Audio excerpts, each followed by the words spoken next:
Assalamu alaikum wa rahmatullahi wa barakatuh. Nous sommes dans l'unité 4 et nous allons découvrir ensemble les qualités prônées par l'islam en matière de transactions. Sachez, barakallahu fikoum, de même que l'islam a établi des prescriptions concernant les transactions, il a aussi incité auprès de ceux qui font des transactions pour qu'ils aient un certain nombre de qualités et de bonnes manières. Notamment, première qualité, la préservation de la chose confiée, c'est-à-dire l'amana, c'est-à-dire l'honnêteté, la loyauté, la restitution des dépôts. La amana dans les relations commerciales, que celle-ci ait lieu avec des musulmans ou des non-musulmans, est l'une des plus importantes qualités du musulman qui respecte la loi divine. Et la grande importance qui lui est accordée apparaît à travers ce qui suit. Allah subhanahu wa ta'ala dans Surat An-Nisa, il nous dit, Allah vous ordonne de restituer les dépôts à leur propriété. Et ensuite, dans la sunna prophétique, le prophète sallallahu alayhi wa sallam a inclus la trahison de cette qualité, la amana, et son non-respect parmi les marques d'hypocrisie, an-nifaq, puisqu'il a dit, les signes caractéristiques de l'hypocrite sont trois choses. Quand il parle, il ment. Quand il donne sa promesse, il ne respecte pas sa parole. Et quand on lui confie quelque chose, il trahit la confiance qu'on lui témoigne. Le hadith a été rapporté par l'imam Bukhari et Muslim. Et la amana compte parmi les plus importantes vertus des croyants. Comme Allah subhanahu wa ta'ala nous a dit dans Surat Al-Mu'minun, « Qad aflaha al-mu'minun » bienheureux les croyants, jusqu'à qu'ils citent qui veillent aux dépôts qui leur sont confiés, c'est-à-dire qui respectent al-amana et qui honorent leurs engagements. Et c'est la raison pour laquelle aussi le prophète sallallahu alayhi wa sallam a nié la foi de celui qui trahit la amana en disant il n'a pas de foi. Et ici, petite parenthèse, la foi, il y a deux formes de foi. Il y a la foi essentielle, les foi de base, et la foi complémentaire. Et là, dans ce hadith, c'est la foi complémentaire qui est, on va dire, niée. Il n'a pas de foi, de iman, celui qui n'a pas de amana, c'est-à-dire celui qui ne sait pas préserver le dépôt et honorer la confiance placée en lui. Et le hadith a été rapporté par l'imam Ahmed. Aussi, avant qu'il ne reçoive la révélation, le messager d'Allah sallallahu alayhi wa sallam était surnommé à la Mecque As-Siddiq al-Amin, le véridique, le digne de confiance, car il était un modèle en matière d'amana, d'honnêteté, de loyauté, que ce soit dans ses relations ou bien dans ses transactions.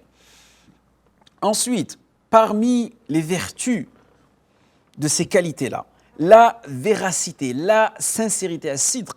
La sincérité et la franchise comptent parmi les plus importantes qualités que l'islam a fortement recommandées. Le prophète sallallahu alayhi wa sallam a dit au sujet du vendeur et de l'acheteur, s'ils font preuve de véracité et de clarté, leur transaction sera bénie, même s'ils dissimulent et mettent, c'est-à-dire concernant les défauts et les qualités de leur marchandise, leur transaction sera privée de bénédiction, rapporté par l'imam Bukhari et l'imam Muslim. Nous avons notre récit où le prophète sallallahu alayhi wa sallam a dit « Attachez-vous à être sincère, véridique, car la sincérité, la véracité mène au bien et le bien mène au paradis. » Or, à force d'être sincère, véridique et de rechercher la sincérité, la véracité, on est inscrit chez Allah comme un véridique, un siddiq. Et ce hadith a été rapporté par Muslim. Et aussi, n'oubliez pas que l'islam considère que celui, afin de vendre sa marchandise, la vente mensongèrement en jurant, a commis un grand péché. Comme le prophète sallallahu alayhi wa sallam a dit, trois sortes de gens, Allah ne leur adressera pas la parole le jour du jugement et ne daignera pas les regarder et ne les purifiera pas tant qu'ils auront un châtiment douloureux. Parmi eux, il cita celui qui écoule sa marchandise en jurant et en mentant, wal-iyadu billah, et le hadith a été rapporté par Muslim.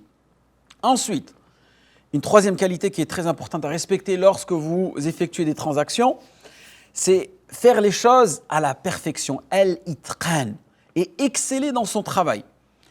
Tout travailleur ou tout fabricant musulman doit faire preuve d'excellence et dans l'accomplissement de son travail de manière la plus parfaite. Son principe indéfectible et sa caractéristique propre sur laquelle il ne transige pas. En effet, Allah subhanahu wa ta'ala a exigé l'excellence en toutes choses et il a ordonné dans tous les domaines de la vie, même dans les questions où il semble impossible au premier abord qu'il puisse y avoir de l'excellence dans son exécution, comme par exemple la chasse, le sacrifice d'un animal. Le prophète sallallahu alayhi wa sallam a prescrit l'excellence dans toute chose.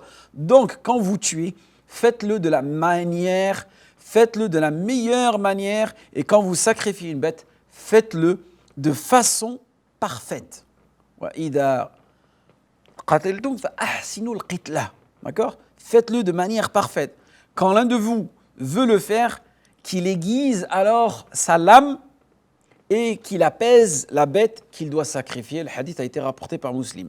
Et lorsqu'un jour le prophète sallallahu alayhi wa sallam a assisté à l'enterrement d'une personne, il ordonna des indications aux compagnons sur la bonne façon de préparer la tombe vers eux et leur dit, certes, ceci n'apporte ni bien ni mal au défunt, mais Allah aime un travailleur exécute un travail qui le fasse parfaitement.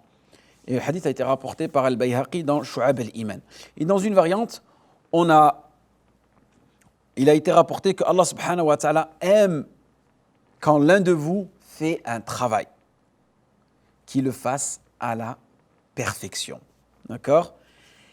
Et ce hadith-là a été rapporté aussi par Abu Ya'la dans Shu'ab al-Iman. Donc on voit ici que notre religion, elle nous incite à la perfection. Elle nous incite à effectuer nos actions dans l'excellence. On doit rechercher l'excellence dans toute chose et spécifiquement dans ces transactions. Car n'oubliez pas que beaucoup de pays sont devenus musulmans à travers un bon comportement.